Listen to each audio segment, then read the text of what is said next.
Nico Meonga, c'est un enseignant des universités. Voilà, je suis économiste de formation, professeur des universités.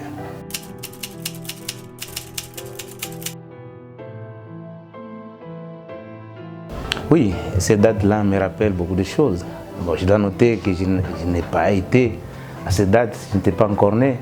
Mais au moins par la lecture nous permet d'être en contact avec le passé et peut-être projeter l'avenir. Mais cette date, c'est une date où la dignité du peuple congolais a été réhabilitée. C'est une date qui nous rappelle notre accession à la souveraineté internationale en tant qu'État. Voilà un peu, en gros, ce qui me rappelle cette date, mais c'est une date nationale.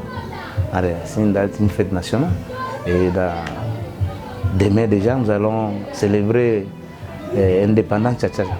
C'est ce qui est entonné dans toutes les indépendances. Parce que cette date-là et l'année-là, c'est une année presque mythique. C'est une année où on a vu toutes les colonies, en tout cas la grande majorité des colonies africaines, ont accédé à leur souveraineté internationale. Voilà, le 30 juillet, c'est pour nous, c'est une date mythique qui mérite d'être célébrée.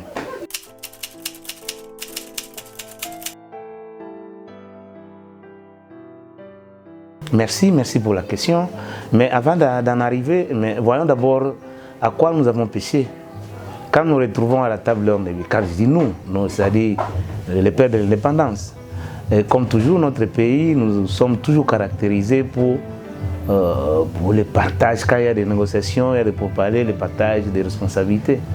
Et voilà, même nos pères de l'indépendance, à l'époque, quand ils sont arrivés à la table ronde, parce qu'en marge de cette table ronde, il devrait y avoir aussi une table économique où on devrait décrire, définir quels seraient les plans économiques qui devraient conduire les jeunes États qui accèdent à l'indépendance. Mais cela n'a pas eu lieu, d'autant plus que tout le monde voudrait être ministre mandataire. Bon, parlons de l'indépendance. Quand on parle de l'indépendance, pour parler de l'indépendance, il faut d'abord commencer par la dépendance. Nous étions sous la colonisation, nous étions sous la dépendance politique et économique. C'est que toute notre économie, notre patrimoine de richesse était l'œuvre du colon et ça appartenait au colon.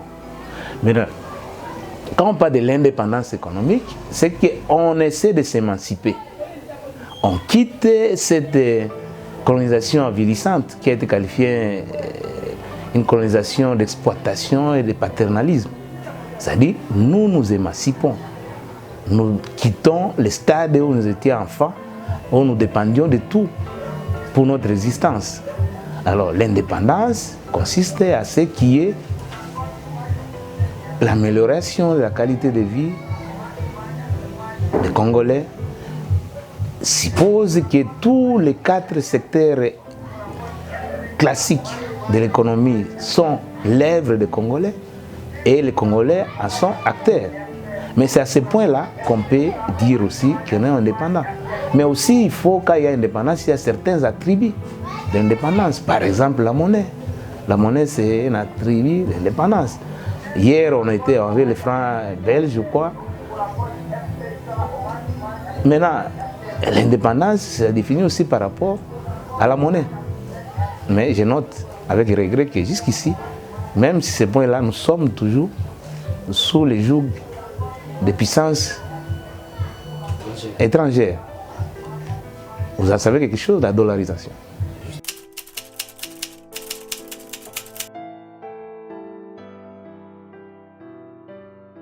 Oui, avant d'en arriver là, il faut d'abord définir la nature de notre économie. J'ai toujours dit, plus d'une fois avec vous, dans cette émission, je dis que nous sommes une économie de rente.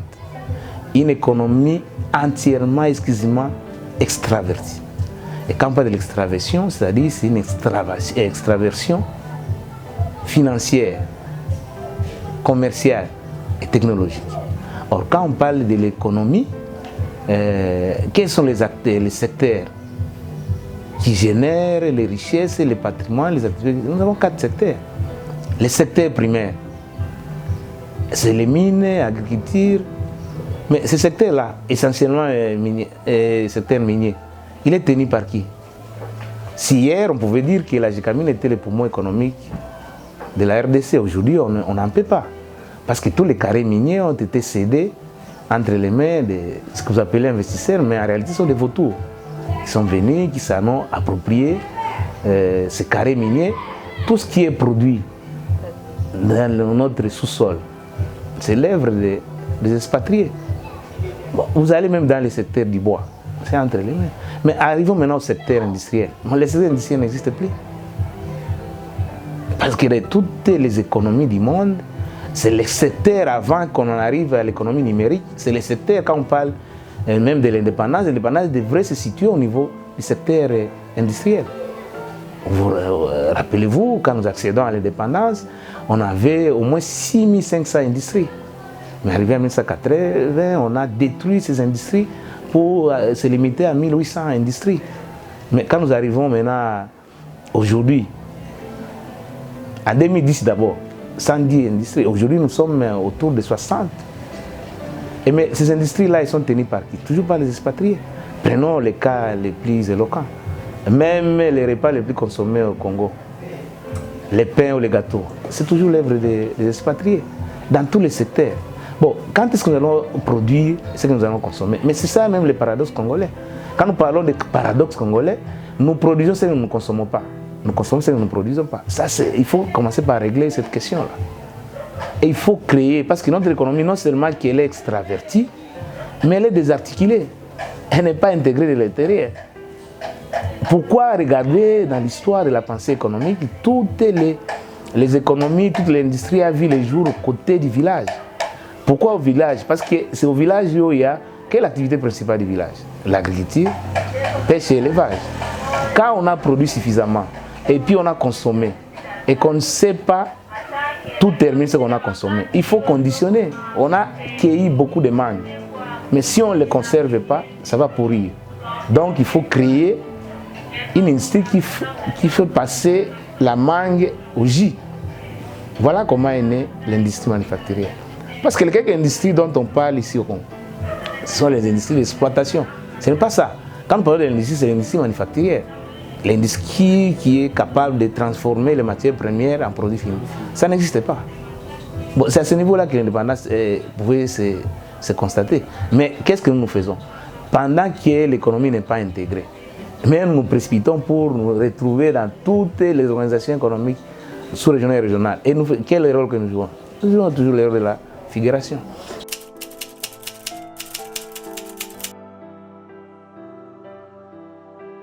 On va commencer par les plans. Et il faut jusqu'ici, tous les plans qui ont existé, programme d'ajustement structurel, je n'arrivais pas. C'est ce plan-là qui a tué notre économie. Parce qu'il a attaqué la substance de notre économie. Parce qu'il n'y a pas d'économie s'il n'y a pas le social, s'il n'y a pas éducation et santé.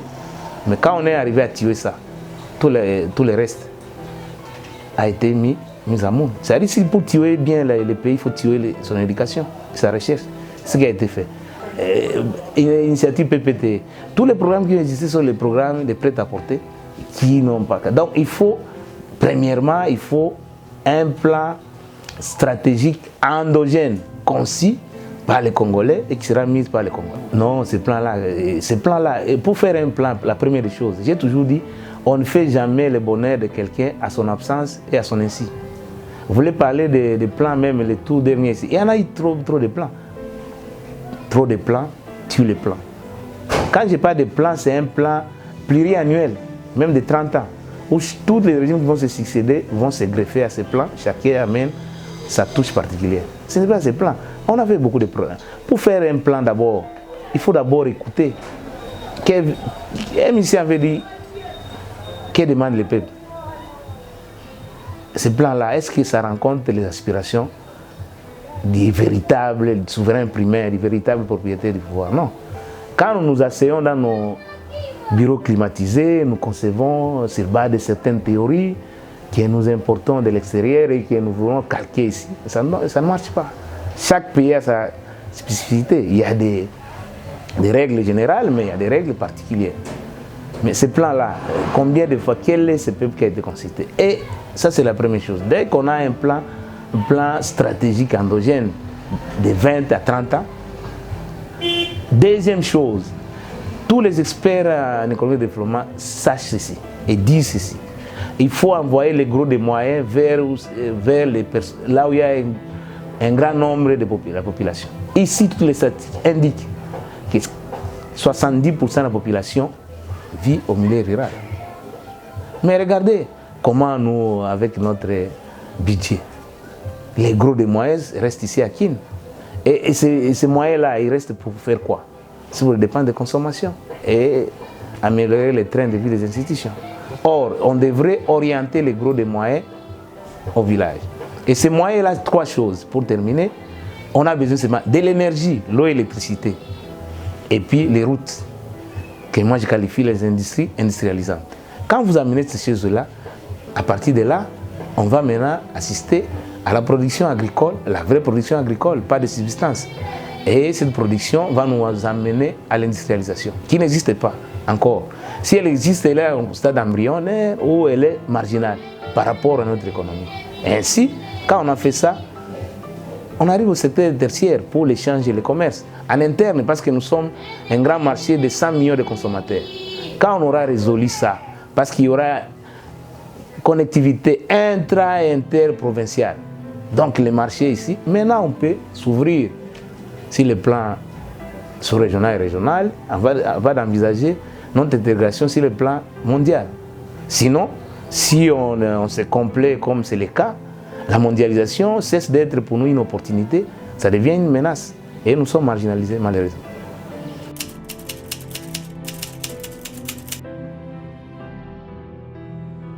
L'éducation est simple. Je vais vous donner, parce que nous, on a tendance à confondre l'enseignement à l'éducation.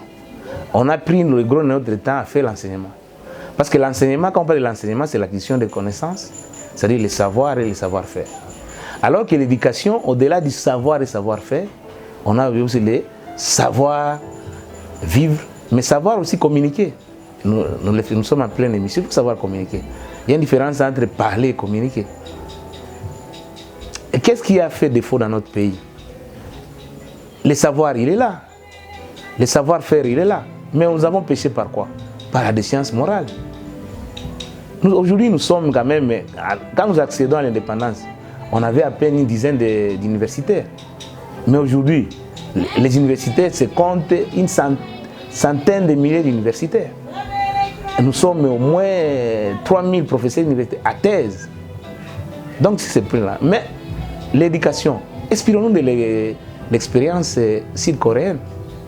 Quand nous accédons à l'indépendance, la Corée du Sud, vous savez son PIB c'était autour de 160 $. Vous prenez le Brésil, c'était 220 $.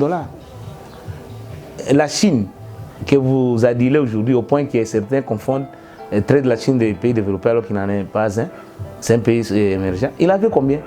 89 $. Et à l'époque, c'est seulement l'Afrique du Sud qui nous dépassait un tout petit peu parce qu'il avait 445 $, et alors que nous avions seulement 220 $. Voilà que, prenons la Corée du Sud. Nous, ils avaient à 210 $, nous avons 220. Mais qu'est-ce que la Corée, à 160 $? La Corée du Sud aujourd'hui, il est passé de 160 $ à 30 000 $ comme PIB per capita, PIB par habitant. Qu'est-ce qu'il a fait? Trois choses. Première chose, c'est le leadership politique fort, que moi je qualifie de leadership, parce qu'il y a une différence entre leadership et leadership. Le leadership consiste à ce qui est ascension d'un individu au détriment des autres. Alors que le leadership, c'est l'ascension du groupe, du plus grand nombre. C'est de vous émerger ensemble avec le groupe. Il a mis un accent sur ça. Première chose, leadership. Deuxième élément, l'investissement sans cesse dans l'éducation et la recherche. Troisième élément, l'industrialisation. Donc, si nous voulons aller vite vers la croissance, il faut investir dans les citoyens congolais, par l'éducation et la recherche. Et regardez même les pays, les grandes puissances économiques mondiales, les États-Unis, première puissance économique mondiale, avec 24 000 milliards de dollars. Qu'est-ce qu'il consacre pour sa recherche? 450 milliards de dollars pour la recherche. Suivi de la Chine, la deuxième puissance économique mondiale, mais pays émergents. Combien? 300 milliards pour la recherche, suivi du Japon qui est la troisième puissance économique mondiale, mais deuxième pays le plus développé. Qu'est-ce qu'il y a? Le Japon, par exemple. Le Japon n'a pas de ressources minières ni naturelles, mais il a investi, c'est le capital humain. Et aujourd'hui, dans toutes les théories de management, de l'économie, il est noté que le capital le plus important et le plus significatif, c'est le capital humain. Vous voulez aller vite, investir dans les citoyens congolais.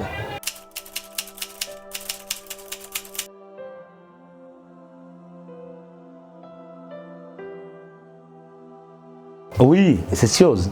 L'économie congolaise est dans l'informel, c'est-à-dire, quand on parle du secteur informel, il y a des activités qui se font normalement comme dans toute économie. À la seule différence que ces activités-là ne sont pas perçues par le fisc, ne sont pas répertoriées par l'État.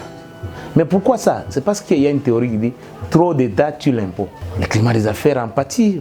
Pourquoi? Parce que si un opérateur économique réalise qu'il fait tout pour seulement payer les impôts et taxes, il se rétracte, il se réfugie dans l'informel. Alors, la première des choses, il faut procéder par... Pourquoi nous voulons avoir trop de structures parfois budgétivores? Ayons une régie financière unique. Nous fusionnons la DGRAD, DGI et DGDA à une structure. Deuxième élément, les rabattements ou l'assouplissement fiscal. Parce que quand vous rabattez les fiscs, même ceux qui sont dans l'informel, ils vont venir parce que... Et là, vous allez élargir l'assiette ou la base fiscale, la base imposable. Mais tant que nous avons plusieurs... Parce qu'aujourd'hui, notre système fiscal s'apparente à ce que nous appelons du terrorisme fiscal. Au mieux, nous sommes dans un désert fiscal. Au pire, dans un enfer fiscal. Et dans un climat comme celui-là, comment voulez-vous qu'il y ait attractivité économique? C'est ainsi que le climat des affaires, aujourd'hui, tout ce dont nous gagnons en tant qu'État, en termes de perception, c'est seulement 20% de quelques activités économiques. Mais les 80% des activités économiques sont dans l'informel. Donc il y a la possibilité de quitter, de tirer cette économie informelle pour la rendre formelle. Et la meilleure façon passe par la fiscalité. Il faut une fiscalité de développement.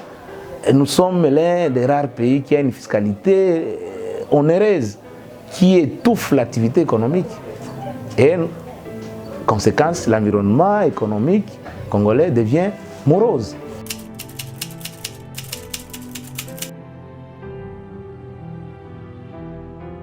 Un message particulier aussi j'ai parlé, mais je n'ai pas effleuré la question de la dollarisation. Jusqu'à quand? Parce que vous parlez de l'indépendance économique, la monnaie, c'est un des attributs de la souveraineté d'un État, l'indépendance économique. Jusqu'à quand nous allons continuer à nous caractériser par la dollarisation? Donc nous dépendons entièrement. Aucun Congolais sérieux aujourd'hui ne peut épargner un franc congolais. La monnaie, la force de la monnaie, c'est le reflet de la richesse d'une nation. C'est le reflet de la production. Tant que nous sommes seulement un pays de consommation, un espace de consommation, alors que nous devions en principe être un espace de production pour participer à l'échange. Nous échangeons quoi? Parce que nous sommes au rendez-vous de donner et de recevoir. Mais, dernier mot, le régime en place nous a dit que cette fois-ci, le sous-sol va prendre les décisions sur les sols. Mais on attend. Or, c'est ça qui pouvait engager beaucoup de moyens pour l'État congolais. Parce que le potentiel agricole est estimé à 80 millions d'hectares de terres arables. Mais il faut ajouter aussi 40 millions et 20 millions de terres irrigables. Et bon, prenons seulement arabe. Avec ça, on est capable de nourrir toute l'Afrique et une partie de l'Europe. Plus d'un tiers de la moitié de l'humanité. Imaginez si nous commençons à nourrir plus de la moitié de l'humanité, c'est-à-dire plus de 2 milliards de consommateurs à travers le monde. Qu'est-ce que ça va rapporter comme richesse? Tout est à notre portée. Mais le problème, nous pêchons par un leadership au rabais, mais avec une gouvernance kleptocratique. Une gouvernance fondée sur le détournement, sur ce qu'ils appellent, pour cacher les mots, collage des recettes, et tout ça.